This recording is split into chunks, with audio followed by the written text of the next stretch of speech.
Am hasibtum an tadkhulul jannata. Apa Anda duga akan begitu mudah mendapatkan kesuksesan dalam hidup? Tolong fokus baik-baik. Jangan selalu mengartikan jannah dengan surga. Karena asal kata jannah itu artinya kesuksesan, kebahagiaan yang belum tampak. Surga, kenapa disebut dengan jannah? Karena itu puncak kebahagiaan kita yang belum nampak sekarang. Ya, saya kasih rahasia ya. Ini antara kita saja nih. Kalau ada kata jim dengan nun di depannya, itu pasti tidak nampak, tersembunyi. Apapun tambahannya. Ya, misal, jin kenapa disebut dengan jin? Karena memang ketika diciptakan, dia tidak tampak, tersembunyi. Lawannya ins, karena itu kita disebut ins, karena saat lahir kita tampak. 18 kali disebutkan dalam Al-Quran. Ya ma'syaral jinni wal ins, wa ma khalaqtul jinna wal ins. Jadi jin disebut jin karena memang fitrahnya tersembunyi, nggak nampak. Jadi kalau ada jin melakukan penampakan, itu jin sedang kena masalah, sedang keluar dari fitrah. Sama dengan manusia, harusnya tampak. Jadi kalau ada manusia yang senang sembunyi-sembunyi, dia sama dengan, bukan saya yang bilang, sedang punya masalah. Ke kantor sembunyi-sembunyi, hati-hati Pak Alfian tuh. Biasa ada pintu depan, masuk pintu belakang.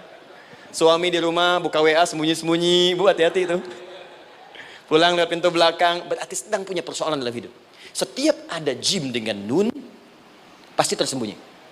Ibu punya janin, rahim, dalam rahim ada janin. Kenapa disebut dengan janin? Jim, nun, ya, nun. Karena sosok itu belum nampak dalam pandangan kita.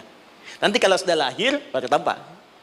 Jannah, kenapa disebut jannah? Karena belum tampak dalam pandangan kita, nanti kelihatan. Karena itu dalam Al-Quran, kata jannah itu tidak dikhususkan dengan surga.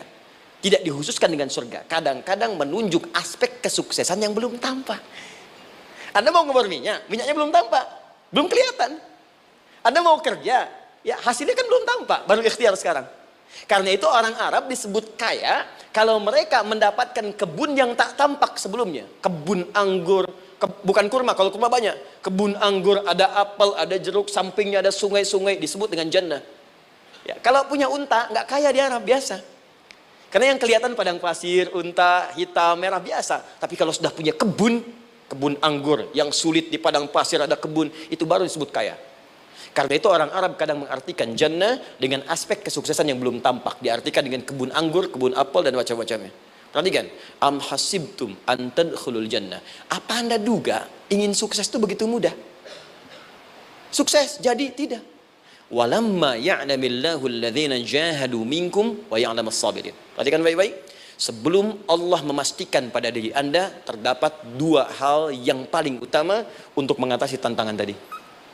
Satu, jahadu, kesungguhan, serius. Jadi kalau mau sukses, mesti serius. Kerja serius, cintai pekerjaan Anda. Ya, belajar anak-anak serius, pastikan belajar dengan serius.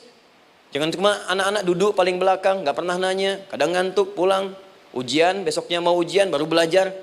Ya, sistem SKS, sistem kebut. Ya, kadang-kadang sejam, Bu, Pak.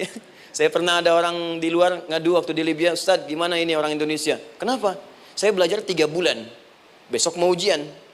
Teman antum orang Indonesia pinjam catatan saya.